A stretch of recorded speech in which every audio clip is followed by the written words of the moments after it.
Vamos lá para baixo, para o Museu de Atenas, verificar a destruição que fizeram com a minha terra querida. E depois nós vamos no Monastirac comprar coisinhas, comprar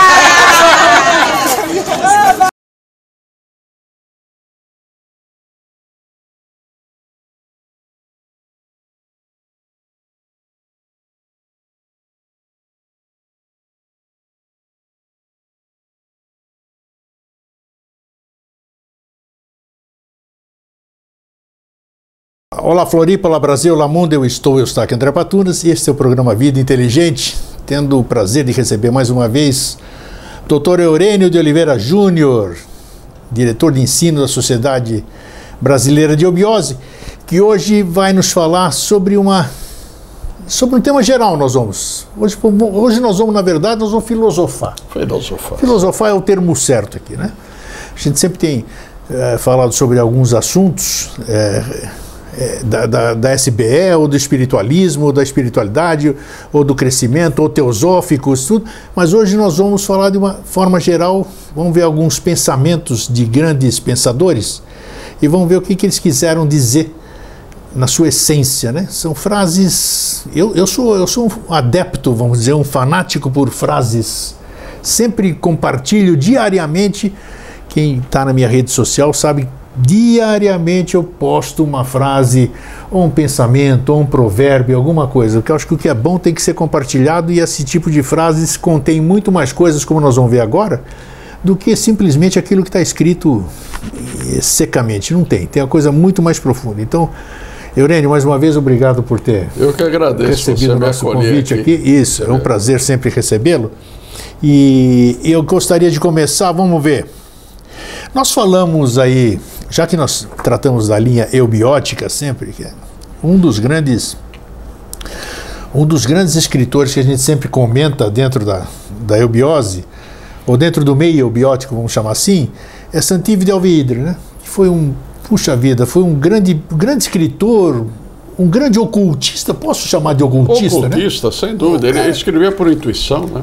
Exatamente, e o caminho da Índia para a Europa, esse foi a missão da Índia. A missão da Índia para a Europa. Então, esse é um livro fantástico dele, porque eu acho que ele se refere a Agartha nesse livro, ou não? Sim, ele fala em Agartha, exatamente. Então, e você lendo esse livro que eu li e recomendo, você como é que se diz? Você entra como se você estivesse escrevendo com Santives. Sim. Então é fantástico, você consegue sentir o que ele está vivenciando. Então é uma recomendação.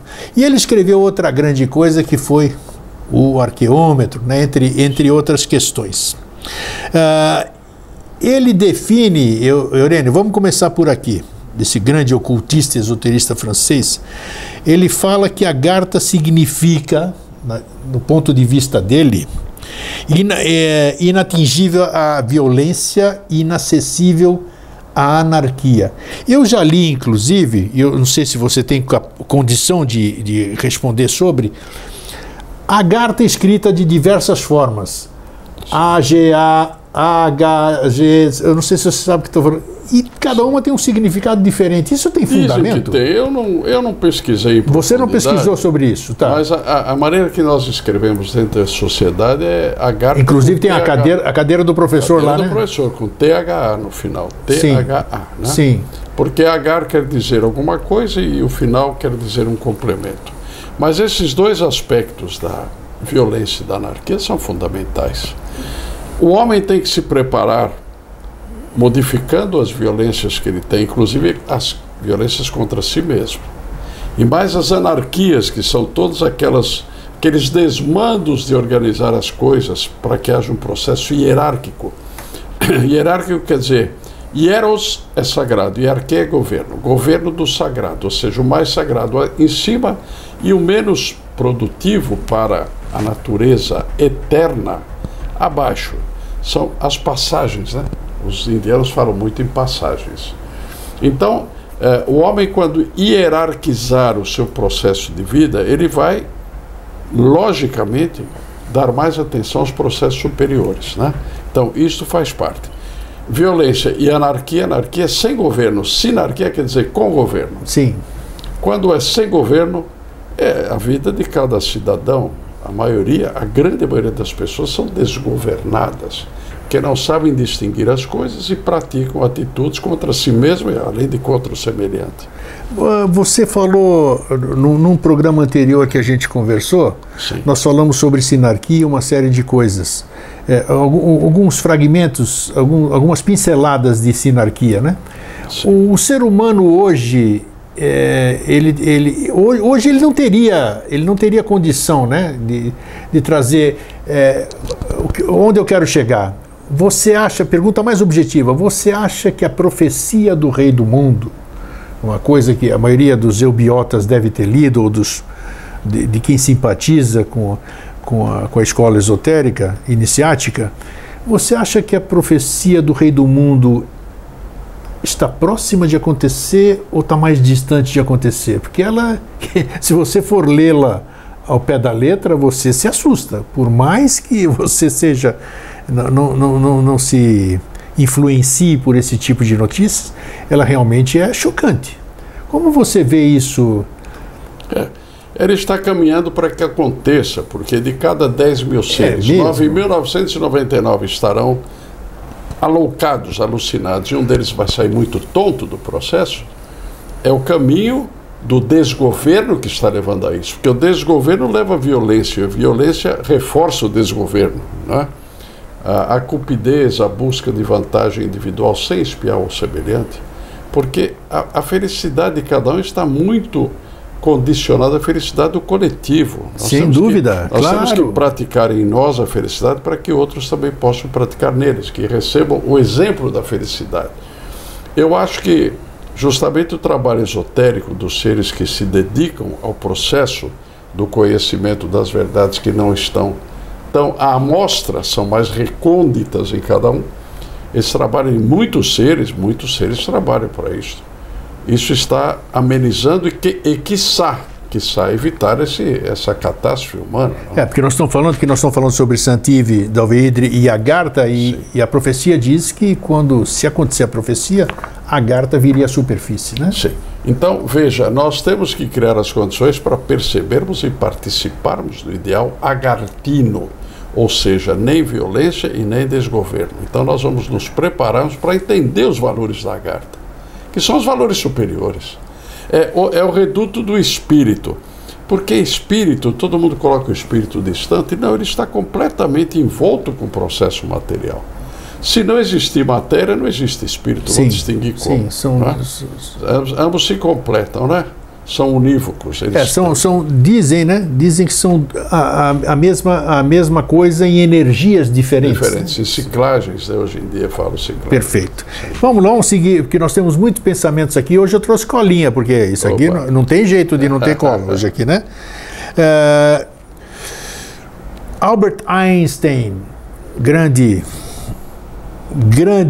cientista, famosíssimo, disse em certa ocasião: apenas o pensamento lógico é insuficiente para adquirirmos conhecimento sobre o mundo real. Todo conhecimento sobre a realidade parte da experiência e desemboca nela. Então, o pensamento lógico é insuficiente. Então, eu preciso de experiência e conhecimento para desembocar. Como é que você vê o que Einstein quis dizer em outras palavras aqui, vamos dizer, umas palavras mais inteligíveis? Que tudo que faz parte do nosso conhecimento nem sempre é lógico, né? Nem sempre é lógico. Está além do pensamento lógico, né? Eu fiz um estudo, Eustáquio, em que eu fiz desembocar a lógica na mente abstrata ou na mente superior. Porque até chegar aquele momento você tem que usar a lógica. E existe uma lógica na mente superior, só que não é uma lógica formal como a que nós praticamos aqui. Por exemplo, Niels Bohr, que foi um cientista nota 10 do século XX, ele se digladiou muito com Einstein. Opa! Mas todo grande real cientista, ele tem uma sabedoria implícita, senão ele não desenvolve a ciência dele.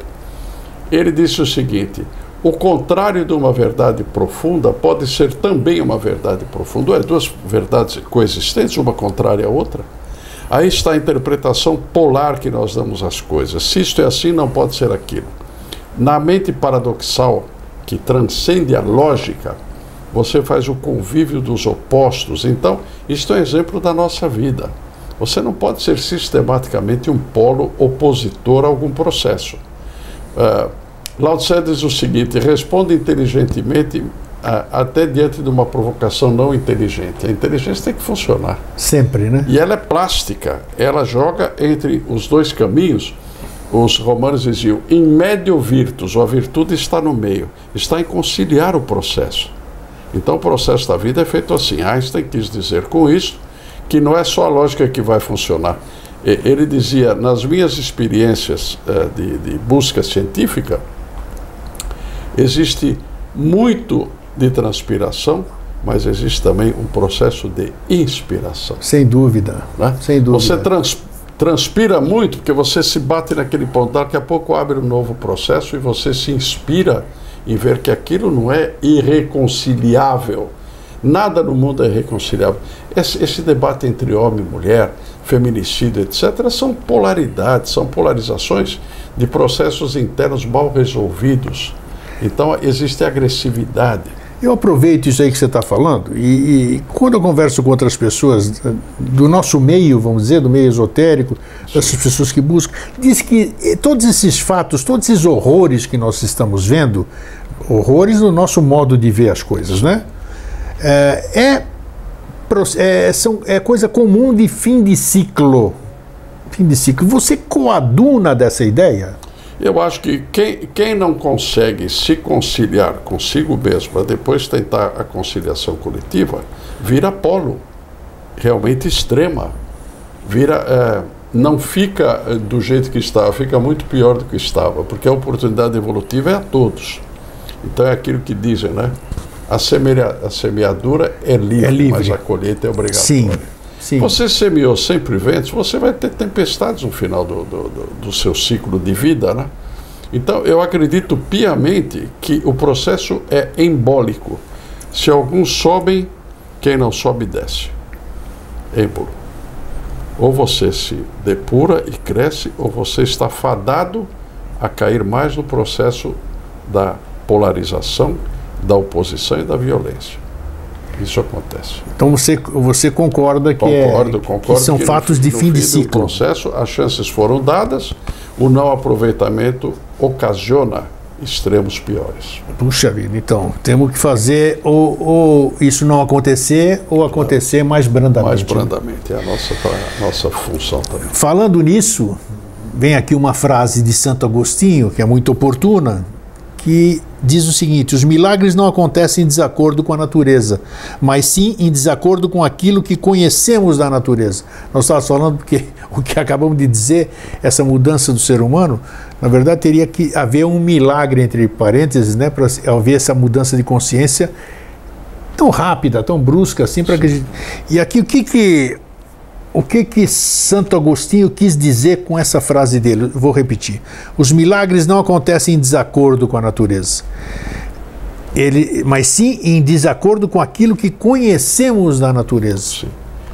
Ele quis dizer que os nossos conhecimentos são insuficientes, por isso, quando não temos uma explicação, consideramos que houve um milagre. Aí eu ouço, antes de você completar a sua resposta, né, tem algumas frases do professor, que eu sou um pesquisador, eu sou um chato. Eu leio, eu ouço o que você fala, outras pessoas falam, gravo e vou buscar. Vou buscar meu convencimento, vou buscar. E o professor, ele tinha um conhecimento realmente muito diferenciado, né? Uma visão das coisas. Quando ele fala sobre a natureza, ele aborda de uma forma que a gente não consegue ver. Sim. A forma que ele passa na sua mensagem é diferente, totalmente diferente. Porque se diz que tem alguns procedimentos dentro. Estou falando com o diretor de ensino, olha só a ousadia. Tem algumas práticas dentro das séries da SBE que te dão as condições, segundo as palavras do professor, de você virar um co-criador. Isso aí é forte, não né? Não deixa de ser. Isso aí é... Claro. Mas então você tem toda essa condição de fazer isso. Então, os elementos, nós falamos num programa anterior que nós gravamos também, você disse que o ser humano tem toda a potencialidade de conseguir isso, né? Tem. Vou lhe mencionar uma sequência mais interna da sociedade. Opa, vamos lá. Que não seja proibida, né? Não podemos falar nada que seja proibido aqui. Não. Hostes de seres formam grupos ou hierarquias. Sim. Estas hierarquias colaboram para o processo vindouro da elucidação e do crescimento da mônada, que é o princípio de vida. Cada um de nós respondemos a uma mônada. Às vezes uma mônada se subdivide em 7, 14, 21, 42, em vários seres, né? Então vejamos bem, dentro deste caminho, neste processamento, as mônadas vão trazendo uma experiência, mas as hierarquias adicionam as experiências do passado. Hoje em dia, estamos formando uma hierarquia chamada Jiva. Jiva, tá. Que é a de maior potência no processo dos sistemas de evolução que estamos vivendo. Nós estamos dentro do sistema de evolução. A hierarquia Jiva é a que detém a maior expectativa de alcançar um dia a formação de uma hierarquia que vai ajudar nos processos vindouros, porque todo processo é um crescimento. Então nós somos poderosíssimos, a nossa força mental é muito grande. Por isso que nós temos que tomar cuidado com o que pensamos, não só com o que fazemos, com o que pensamos também. Porque o pensamento então, constrói, né? Uma construção. Ou pode ser até um fator de destruição. Destruição, claro. Né? Então pensamentos, palavras, ações têm que ser custodiados, mas sem aquele princípio, nossa, eu estou pecando. Não existe pecado, existem atitudes contrárias ao processo evolutivo. E como buscar a verdadeira natureza, como bem dizia o professor Henrique José de Souza, e como bem disse aqui Santo Agostinho também, como buscar essa verdadeira natureza? Porque ela está dentro de você, por isso que não é uma busca, é um descobrir, um despertar e um desenvolver. Eu acho esta colocação a única que satisfez a minha inteligência há mais de meio século atrás. Sim. Dizer que você tem dentro de você os fatores que vão descobrir você mesmo para você. Por isso que se diz que só se conhece a Deus por identificação. O seu Deus interno, reconhecer o Deus transcendente e imanente porque está em você. Ele transcende porque ele supera você, claro, Deus é grandioso. Mas por ele estar dentro de você, ele também é imanente, ele está junto com você. Por isso que você só conhece Deus por identificação. E por identificação você não precisa de nenhuma forma religiosa. Basta você se dedicar a conhecer o seu Cristo interno. Isto é o grande encontro, é a chamada comunhão. Esse é o comunhão, falou a palavra certa. Para você conseguir isso aqui, você tem que conseguir as suas próprias revelações. Revelações. Né? Isso acontece. Quantos de nós não tem essas revelações? E como a gente se surpreende quando nós mesmos temos as nossas, né? Então imagina quantas a gente tem para frente. Vamos lá. Isso aqui é interessante também, um filósofo francês, Michel de Montaigne, que viveu em 1533 a 1592, que disse o seguinte: a palavra é metade de quem a pronuncia e metade de quem a ouve. É muito profundo isso aqui. Profundo, também, né? Profundíssimo. Porque o que eu digo, eu tenho a minha forma de dizer, mas você tem a sua forma de entender também. De ouvir, sem dúvida. Existem outras frases que revelam muito esse mundo, possivelmente nós vamos cuidar dessas. Mas quando você emite o que você considera, quem recebe, recebe nas proporções daquilo que entende daquilo que você considera. Sim. Não é? Sim. Por isso, a dificuldade dos seres humanos, e muitos não se comunicam, eu conheço casos em que as pessoas não se falam. Hoje em dia, o atravancamento da comunicação está muito grande. Então, elas falam de um sentido e são captadas em outro sentido. Elas falam de um sentido e recebidas em outro. Por isso que existem as guerras. Às vezes não era para sair uma guerra e nem uma disputa. Uma palavra entendida diferente do sentido dela. A palavra foi aplicada, mas ela estava num contexto em que você falou isso. Não, eu não falei isso. Eu falei isto por causa disso. Agora você está me explicando, estou entendendo melhor. Metade de quem fala e metade de quem ouve. Então isso que é, como eu disse no começo, por isso que eu posto todo dia algumas frases, é para a gente ir se ambientando, se acostumando com o verdadeiro sentido daquilo lá.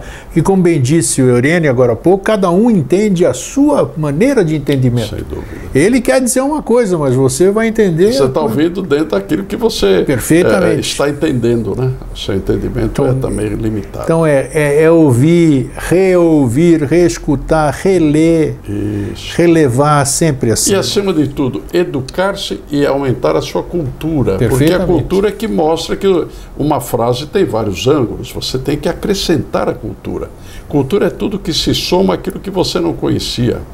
Então existe a boa cultura, a cultura deturpada. Você tem que selecionar, você tem que aprender a selecionar. De acordo com o espírito que você recebe aquela informação também, né? A eterna vigilância dos sentidos. Perfeito. Que eu vi da própria voz de Dona Helena muitas vezes, falando em público. É mesmo? Muitas vezes. Bacana isso. Reaja inteligentemente mesmo a um tratamento não inteligente. E quem disse isso foi nada mais, nada menos do que Lao Tse, no Tao Te Ching. Reaja inteligentemente mesmo a um tratamento não inteligente. Mas aí você precisa ter um equilíbrio fantástico. Muito grande, né? Porque se você deixa de lado, até para você reagir inteligentemente, você dá um stop, diz assim, não, a pessoa está me agredindo. Mas ela vai ouvir uma notícia que vai mostrar que a agressão dela é muito pequena diante de outras coisas maiores que estão aparecendo e que são inteligentes. Quer dizer, inteligência é ler nas entrelinhas, é o interlegere. Então, se você der uma resposta, veja bem, interessante, me veio agora a linha do Zen, né? Opa! Linha Zen. Linha Zen é mais ou menos o seguinte, vou dar um exemplo assim. Um pergunta ao outro, por que será que as folhas daquela árvore caem mais no mês tal? O outro diz assim, bem, olhando bem as coisas, eu estou vendo que aquele passarinho que sobe mais para a esquerda do que para a direita tem alguma influência sobre o clima. Não respondeu, mas respondeu. Respondeu porque deu uma via oblíqua indireta de um processamento que é universal. Então, aquilo acontece, às vezes, não diretamente pelo acontecimento em si, mas porque as condições foram criadas para que aquilo acontecesse. Sem dúvida. Então, eu admirei muito o pensamento Zen. Eu estudei o Zen budismo pela explicação do Osho, que é o Rajneesh, foi realmente um homem que esclareceu muita coisa. Muitas. E ele tinha uma linha que era a linha não da conquista, mas da oferta, né? Então a linha dele, a yoga é uma constante conquista. Se você parar, você deixa de conquistar. Mas o Tantra é uma oferta do que você tem de bom. Agora, se você escolher o que não está de bom dentro de você, você vai oferecer uma coisa que vai mais conspurcar e perturbar o ambiente do que outra coisa. Tudo na vida são escolhas, né, Eurênio? Escolhas, sem dúvida. Tá bom. Vamos lá. Opa, agora vem a de um conterrâneo meu, Platão. Diz o seguinte: cabe-me primeiro conhecer a mim mesmo. Segundo a inscrição de Delfos, é ridículo estar curioso em relação ao que não me diz respeito, enquanto sou ainda ignorante de meu próprio ser. Profundíssimo, né? Profundíssimo, profundíssimo. Como você está projetado para fora desde criança, você acha que você tem que conhecer o mundo ali. Mas e o mundo aqui, como é que fica? A Terra também tem seus mundos interiores ou internos, não são nós que temos. Tudo que você pensa, que você sente, está dentro do seu conhecimento, do seu valor e da sua situação. Então você quer conhecer fora, você faz uma série de trâmites, liga coisa que não está ligada à outra, faz o estardalhaço, mas você não sabe onde está a sua natureza. Então procure pesquisar a sua própria natureza em todos os fatores da vida. Conhecimento, pesquisa, universalidade, tudo. Você tem que fazer esse fator de pesquisa que é você mesmo. Vou perguntar para uma pessoa vivida, octogenário, como você disse, fala com orgulho, é isso mesmo. Sim. A gente tem que assumir o que nós estamos mesmo. Claro. E a vida é essa vivência. Como é que você vê essa questão do...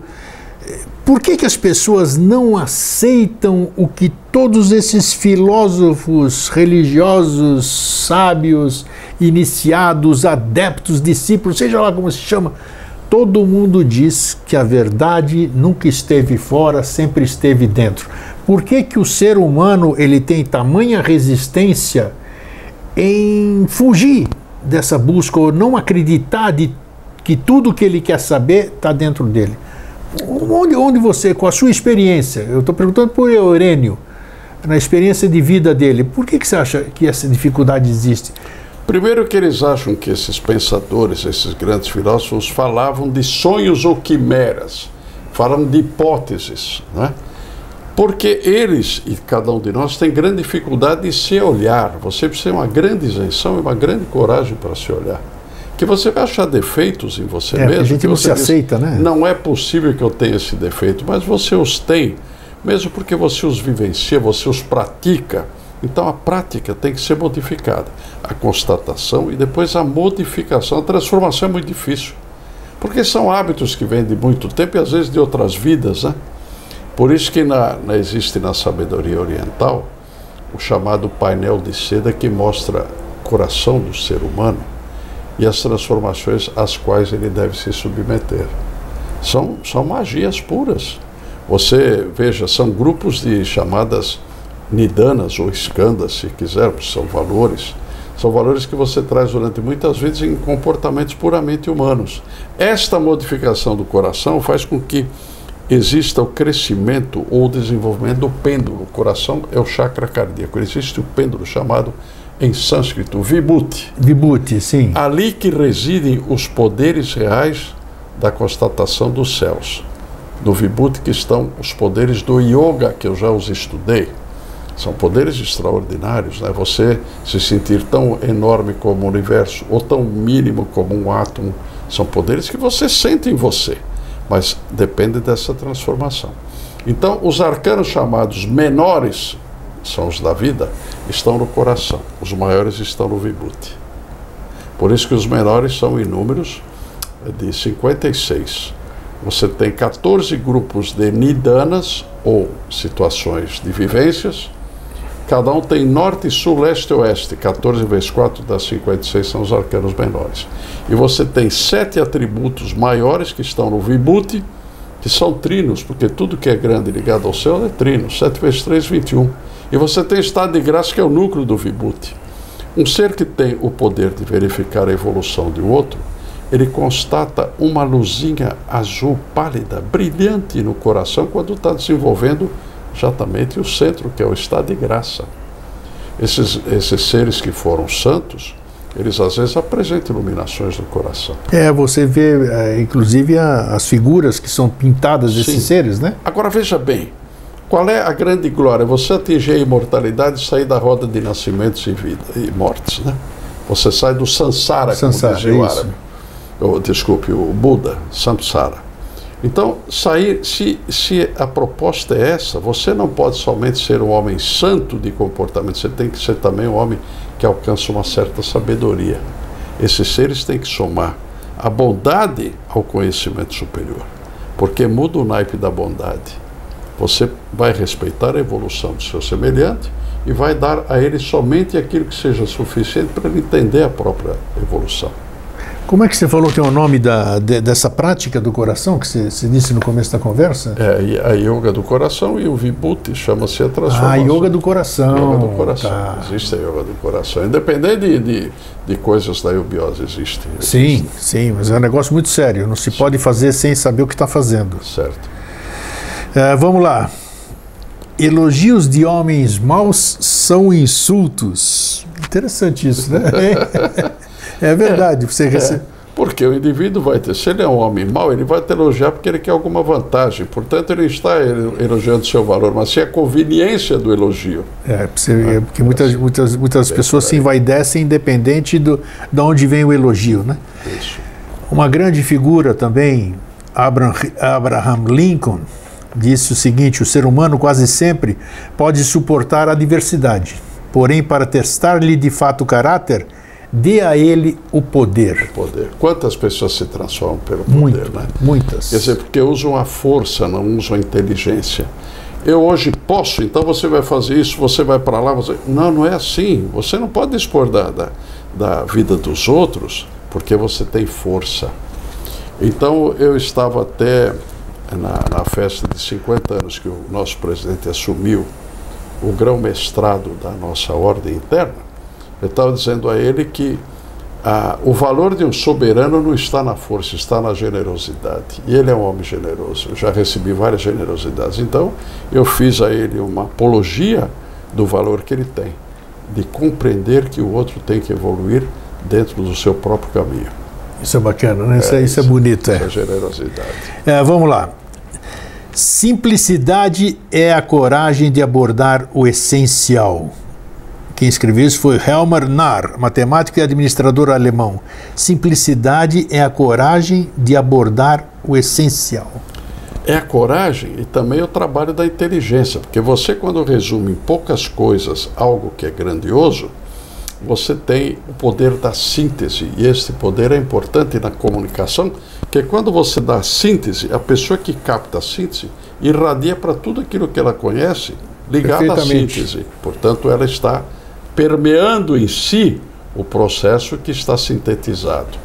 De modo que ir usando a sua própria inteligência. Você tem que inteligência ativa, você tem que botar a inteligência dos outros também para funcionar, não é só a sua. Por isso que todo mundo, aquela frase famosa, né? Falou pouco, mas falou bem. Falou bem, exatamente, isso. Naquele recado bem dado. Falou pouco, mas falou bem.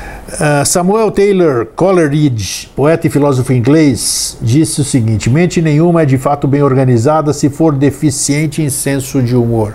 Isso é interessante, porque se você realmente não tem gente, nossa, hoje em dia, que não tem o menor senso de humor. Não tem.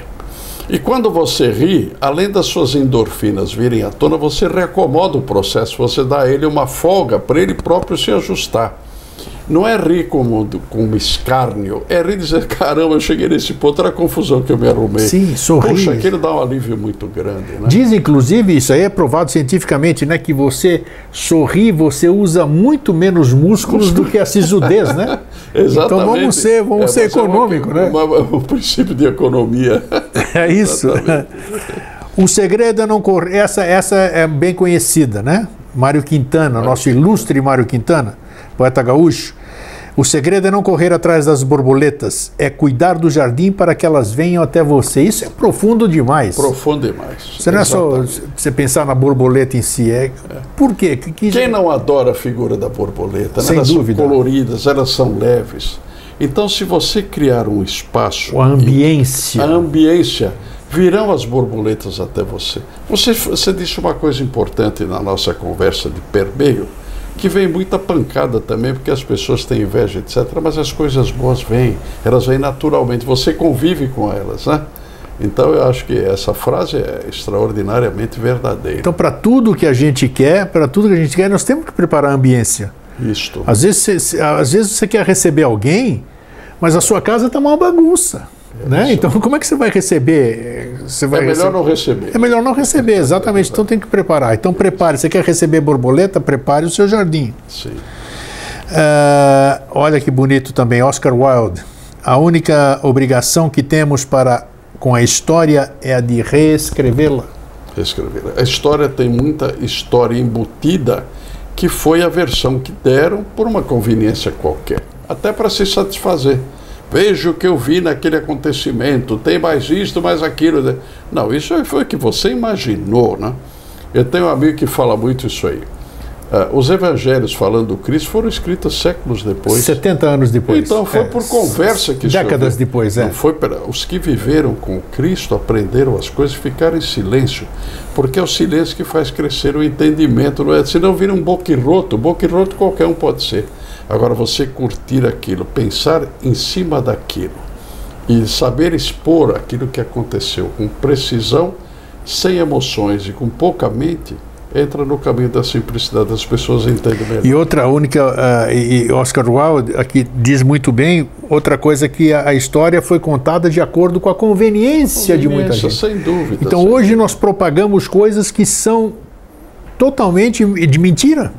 Né? Mentiras. Como saber discernir isso? Somente reescrevendo essa própria história. Isso. O sucesso deve ser uma consequência, nunca um objetivo. Quem escreveu isso foi Gustav Flaubert. Isso. Porque, veja bem, quando é uma consequência, você trabalhou por cada etapa e desagou naquilo. Quando é um objetivo, você distorce as etapas para chegar lá. Você não trabalha com naturalidade. Então é importante você trabalhar com os seus valores que você for alcançando. você tem um sossego muito grande. Você põe a cabeça no travesseiro, você às vezes não dorme por dor de barriga, porque comeu demais, mas a mente está solta. Ela permeia alguma coisa que você foi construindo dentro da natureza. Eu respeito a natureza. Isso aqui é realmente bom, porque muita gente, a gente tem experiência disso durante a vida. Você quer fazer um evento de transformação interior, vamos dizer. Mas o teu primeiro objetivo é quantas pessoas eu vou colocar lá dentro? Isso. Quanto eu vou ganhar?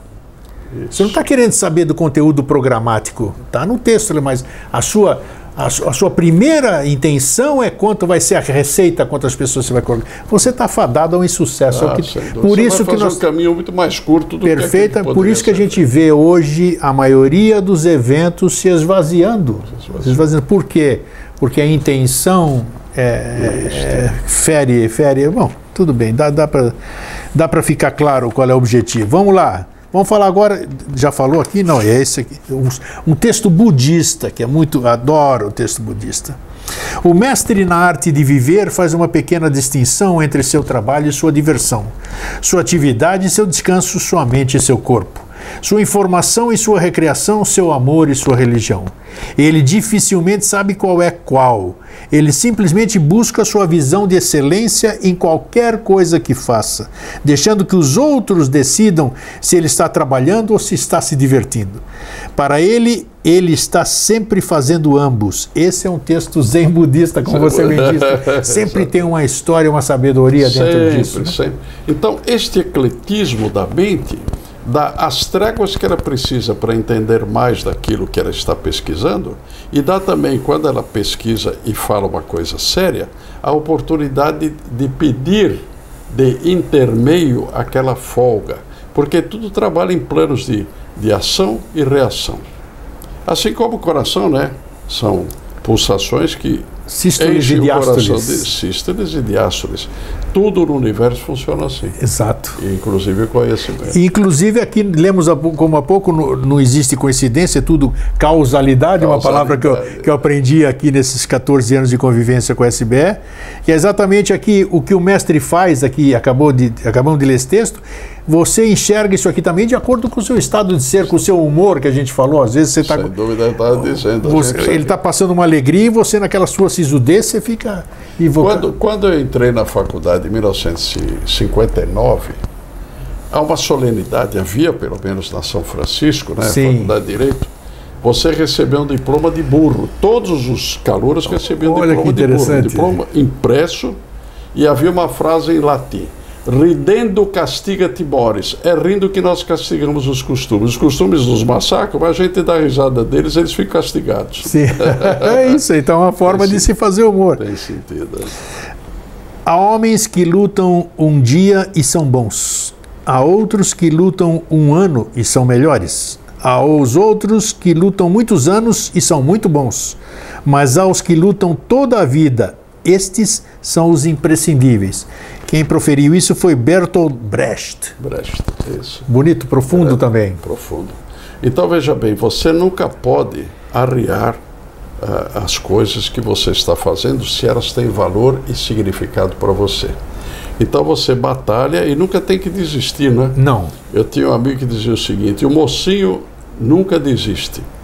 Se ele cai do cavalo, ele põe o cavalo nas costas, é perseguição, ele vai perseguir o bandido. É verdade, né? Mesmo.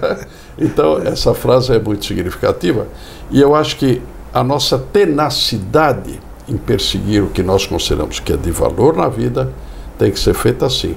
Nos compõe para que nós sejamos lutadores, mesmo dormindo. A gente diz assim: se me acordarem agora e eu precisar fazer uma coisa valiosa, eu vou lá e faço. Vamos lá e fazer. Isso, exatamente. Então, como você é. Eu faço, assim. Hoje 4h20 da manhã estava de pé.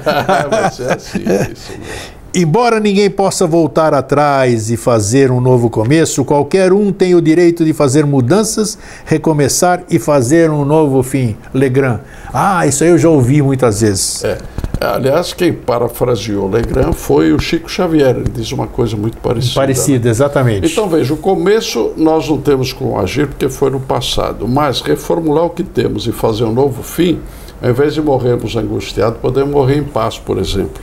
É uma grande transformação. Mas a paz só acontece quando você leva a paz ao próximo, porque senão você não recebe um processamento de você se encontrar como ser humano.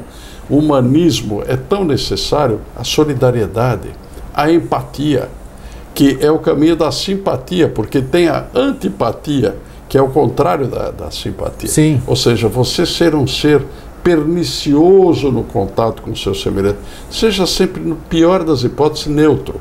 Deixe que ele faça as coisas, entenda, olhe e acabou. Você não tem que se envolver sempre. Mas você precisa estar bem, né? Você precisa estar muito bem consigo difícil mesmo. É isso mesmo. Toda forma de vício é ruim. Não importa se o narcótico seja álcool, morfina ou idealismo. Quem falou isso foi Jung. Né? Carl Gustav Jung. Carl Gustav Jung. O vício domina a ação. Ou seja, você pratica uma coisa que te dá algum tipo de deleite tantas vezes que isso passa a ser uma egrégora que domina a sua vida. Isso não é bom. Em nenhuma das hipóteses. Você tem que fazer as mutações do seu comportamento. Você deve ser quem domina todas as suas... Isso, exatamente. Isso aí. Vamos lá. Que bacana isso aqui, hein? Quem escreveu isso aqui? Mestres, mensagens dos mestres. O amor é eterno.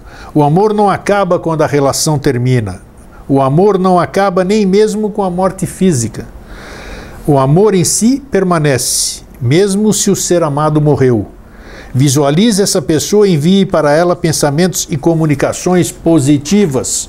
Seu relacionamento está vivo e as transformações podem continuar ocorrendo. Mensagem dos Mestres, por Brian Weiss, da editora Sextante. É difícil esse... Formidável, difícil, mas é atemporal, é além do processo do tempo. Quando você realmente tem um amor desperto e desenvolvido agora alguém, sim. É importante você cultivar o amor, tem o seu cultivo. Quando isso acontece, não depende mais de tempo e espaço, nem que esta pessoa desapareça da sua vida ou faça coisas contrárias, o amor já nasceu e ele vai permanecer. É outro tipo de amor, não é o amor apego, exatamente não é isso. amor apego, é o amor justamente desprendido, é o amor da admiração.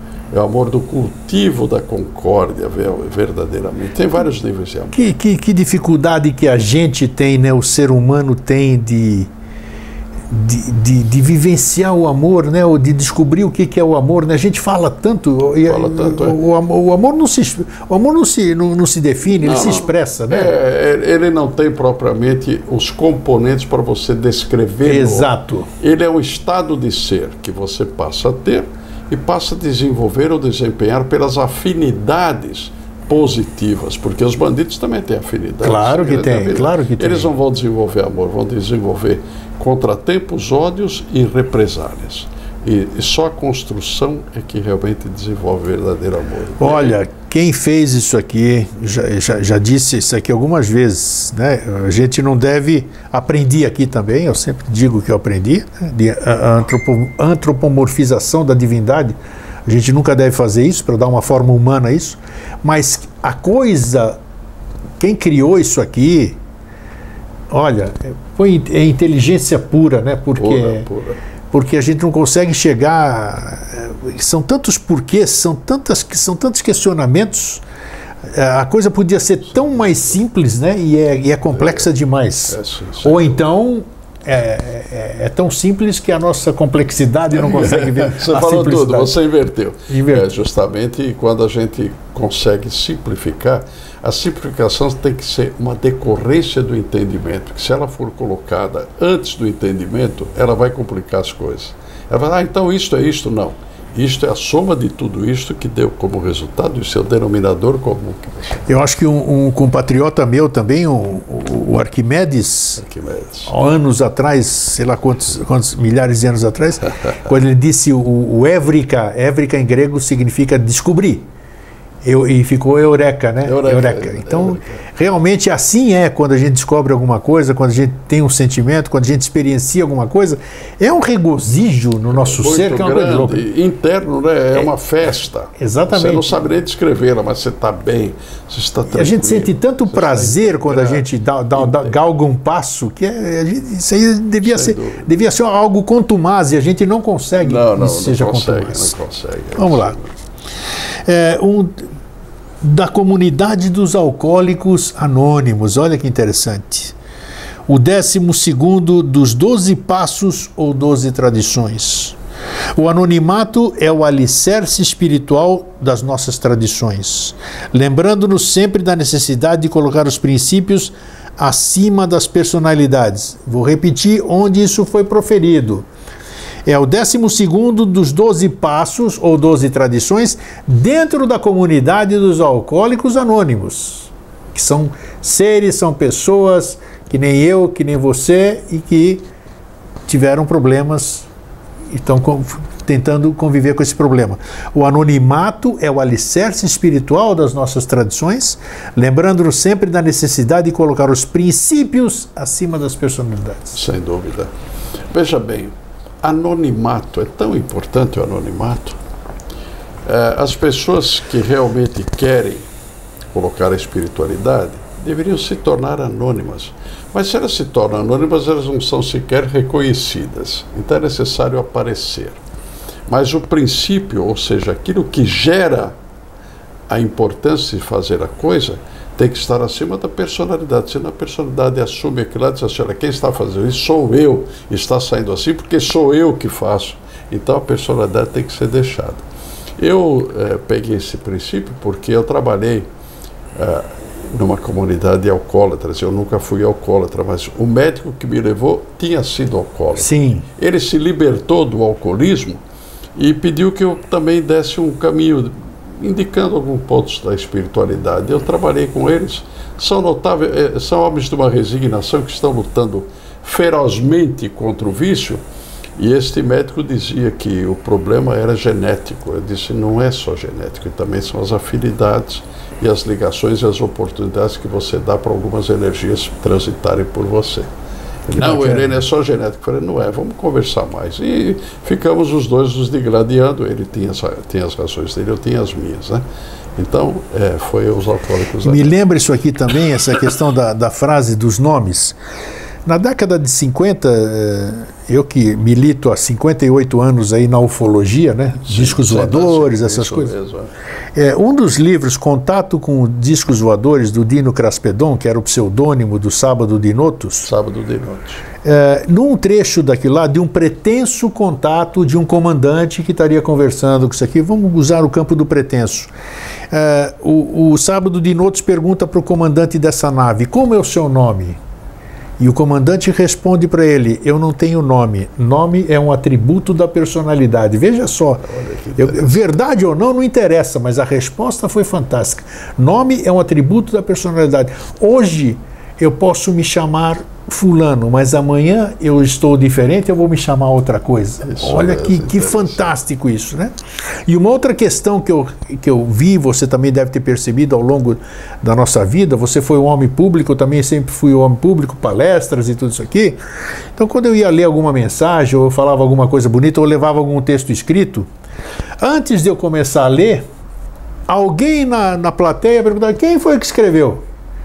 Não tinha nem ouvido o texto nem nada, mas ele queria saber qual era a fonte. Olha só que como o homem, o ser humano, se apega na autoridade de uma fonte. Perfeitamente. Não interessa a mensagem, que é a questão do anonimato, muito bem colocado aqui.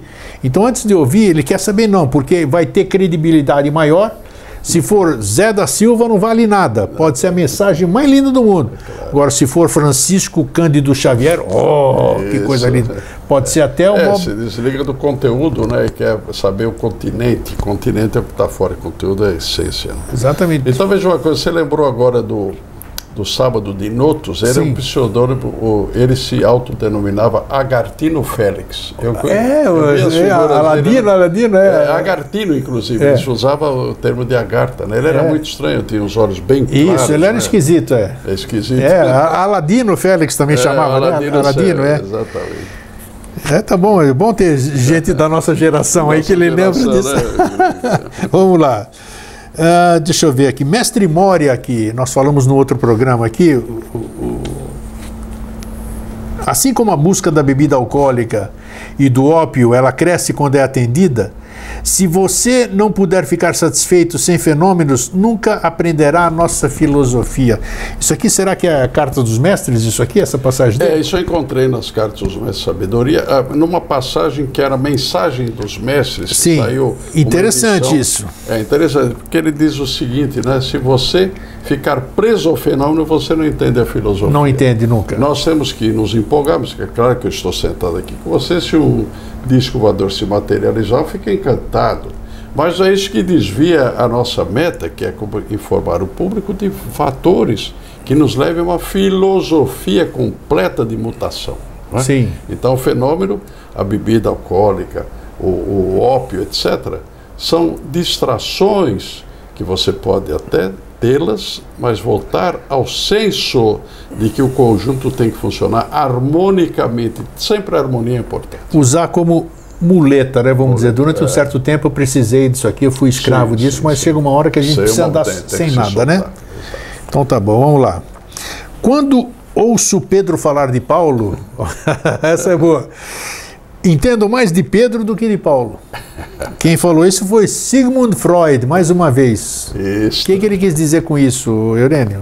Que quando você interpreta o conceito que você tem de uma pessoa, você está falando muito mais de você do que da pessoa. Indubitavelmente. Isso é um dos ensinamentos que eu aprendi dentro da SBE, em outras palavras. Sim. Em outras palavras, que diz que quando eu olho alguma coisa em você, é porque essa coisa que eu olho em você está em mim. Se não existisse em mim, como é que eu poderia olhar em você? Você não poderia olhar. Então, isso muito bem colocado, né? É isso mesmo. Então são coisas, é isso que ele quis dizer aqui. Isso. Serve, vai anotando aí. Teu silêncio interno o torna impassível. Faz uso regular do silêncio para educar teu ego, que tem o mau costume de falar o tempo todo. Pratique a arte do não falar. Sabedoria do silêncio interno é um texto taoísta. Você que conhece, ou conheceu, milita, conhece mais o professor Henrique José de Souza mais do que eu, muito, muito mais. O professor tem alguma frase que eu não sei se você vai lembrar, que ele fala sobre a questão do silêncio e de falar demais. Você lembra? Sem dúvida. O professor, eu não vou lembrar a frase que ele deixou, eu gostaria de ter essa memória para poder retratar. Bem, neste processamento de você parar de ouvir o que está no plano externo, você ouve mais o seu plano interno. Então, no silêncio, você se recolhe. Você sabe que uma das obras de HPB, de Blavatsky, foi A Voz do Silêncio, que ela se baseia nos escritos das estâncias de Dzian, que já não estão mais na face da Terra, já foram recolhidas. Então ela vai dizendo a importância de você permitir e respeitar o seu sacrário interno, ficando quieto, porque aí você começa a se ouvir mais, ouvir os seus valores maiores. Sim. O professor agora me veio aqui, o professor falou mais ou menos isso assim, escute mais e fale menos, alguma coisa. Isso, né? Você lembra disso aqui?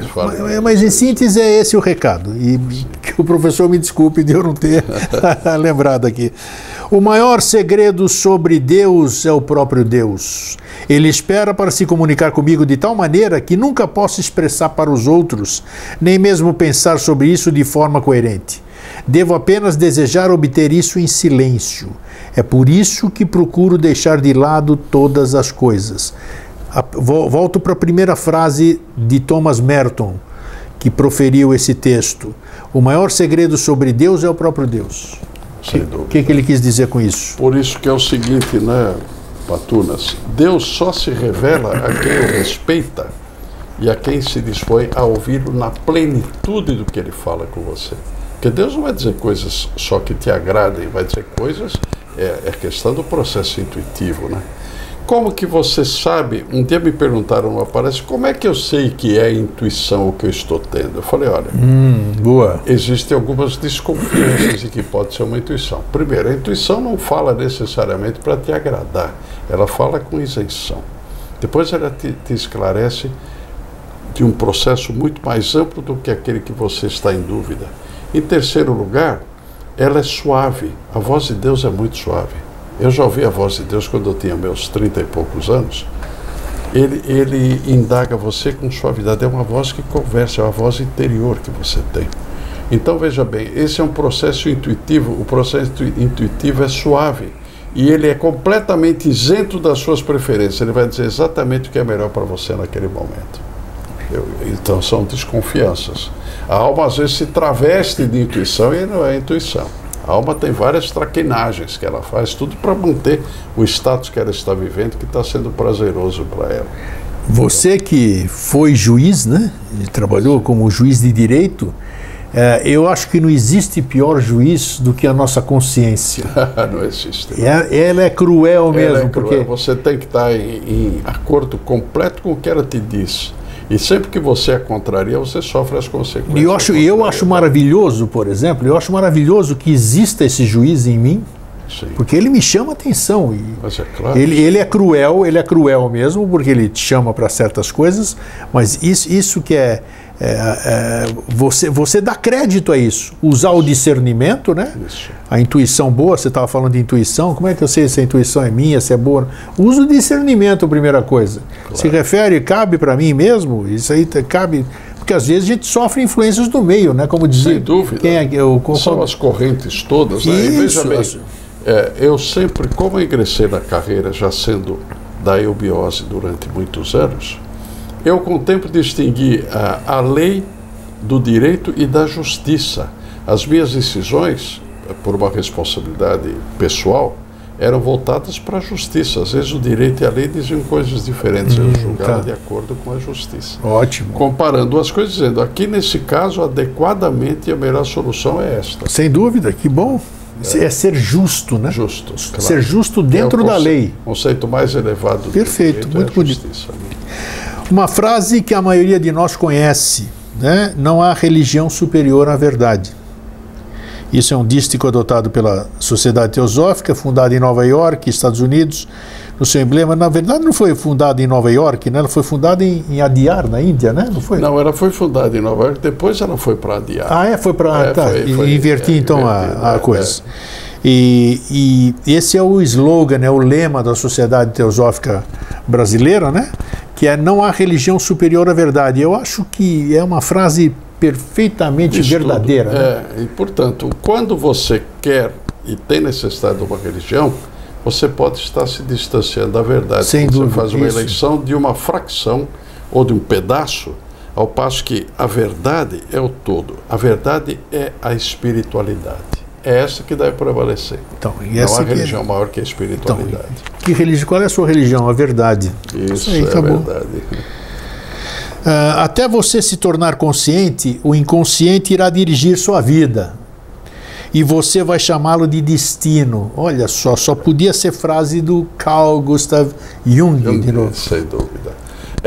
Ele quis dizer nesta frase que a questão kármica tem que ser entendida porque quem está na corrente da evolução, não é? E se você quer ignorar aquilo e não traz o seu processo de vida para a sua consciência, aquilo aparece como destino. Quer dizer, você será fadado a chegar naquele ponto, nem que não queira. Você tem que ser o comandante de sua vida. Então, quando você traz a consciência, você começa a comandar suas ações. Exatamente.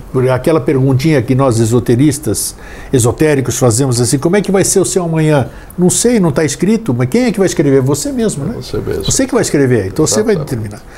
Cada um mede o coração do próximo pela medida do seu próprio coração. Quem falou isso foi nada mais, nada menos do que Dante Alighieri na Divina Comédia. Cada um mede o coração do próximo pela medida do seu próprio coração. Foi o que a gente falou há pouco, assim. Daí vem os nossos enganos, né? Você é um indivíduo que tem uma bondade no coração, você julga o outro como também tendo uma bondade, às vezes não, é um malicioso. Então você se engana, daí as decepções, as frustrações, né?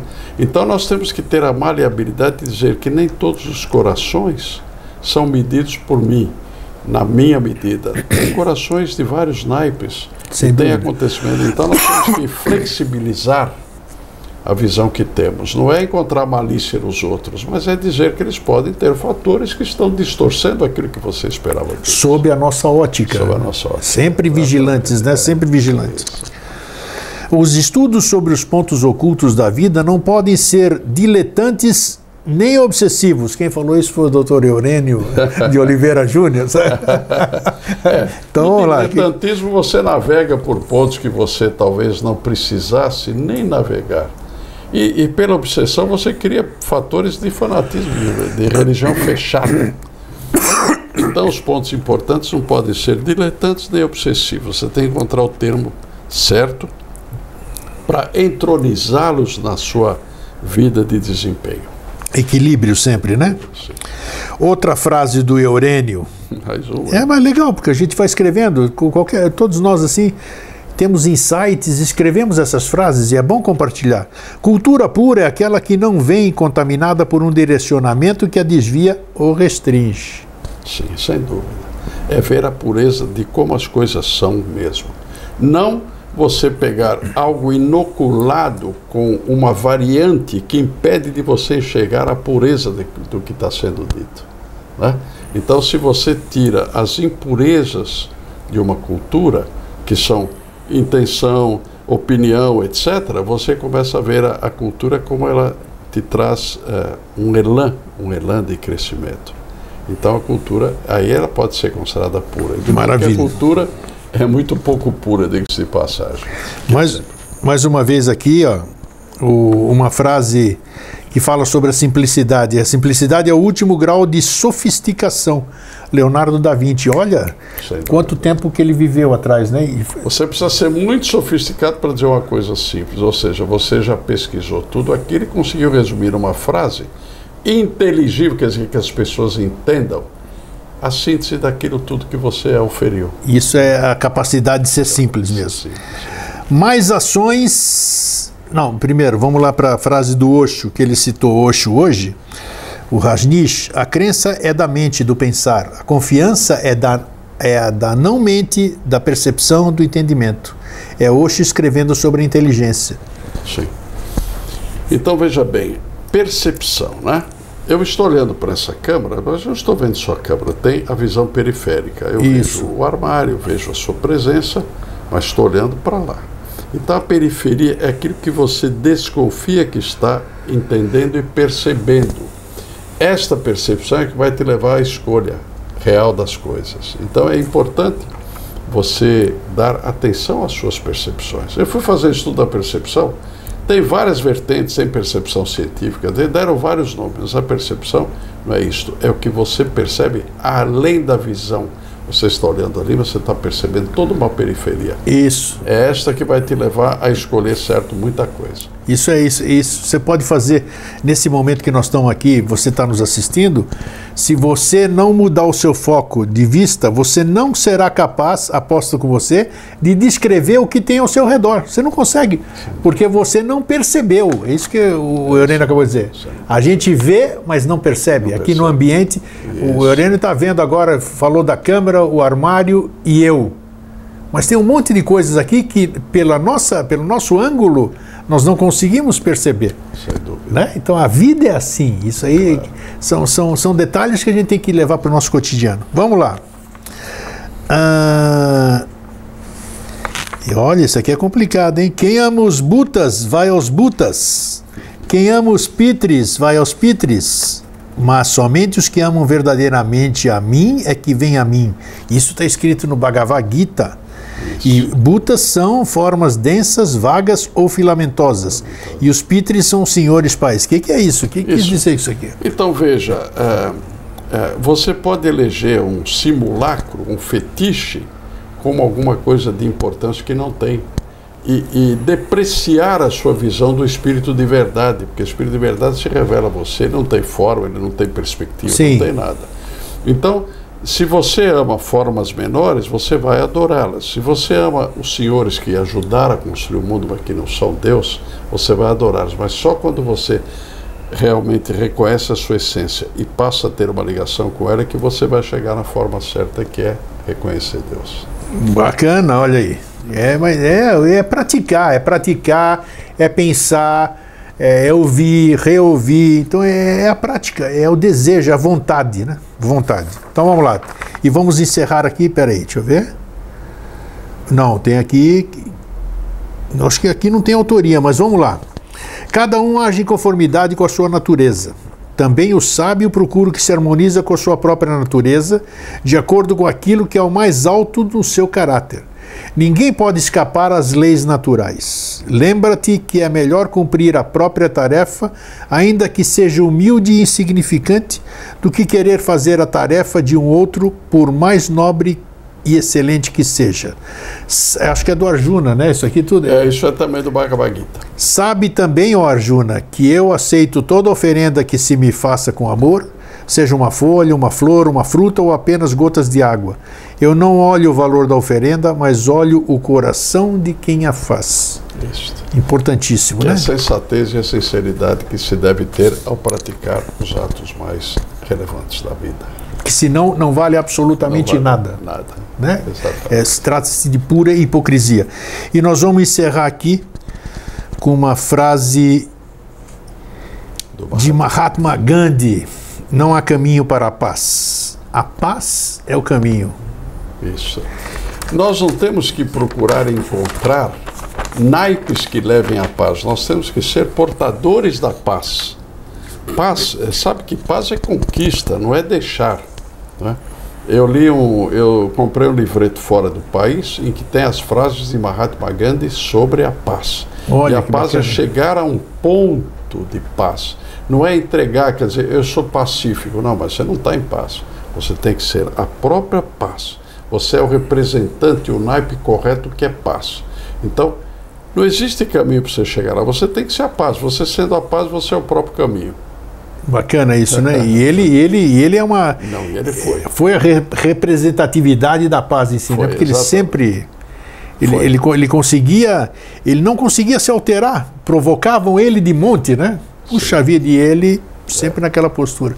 São seres especiais, assim como qualquer um de nós, né? Mas só que eles conseguiram externar essa especialidade, digamos assim, né? Isso que a gente tem que trabalhar. Eurênio, mais uma vez, muito obrigado. Viu? Eu que agradeço. É um prazer compartilhar da sua sabedoria, da sua experiência. É um amigo, né? que eu penso sempre. Isso é muito bom. Isso a gente externa para todo mundo. Que isso possa contagiar as pessoas, tudo aquilo que a gente conversa, esse tempo que a gente dedica de passar alguma coisa bacana para vocês, possa, né? Se multiplicar. A semeadura é livre, é o que nós estamos fazendo aqui, né? E cada um faz o que quiser com as sementinhas que a gente dá aqui, né? Sem dúvida. Então para vocês, o meu fraterno abraço e um feliz sempre. Vamos lá para baixo, para o Museu de Atenas, verificar a destruição que fizeram com a minha terra querida. E depois nós vamos no Monastiraki comprar coisinhas, comprar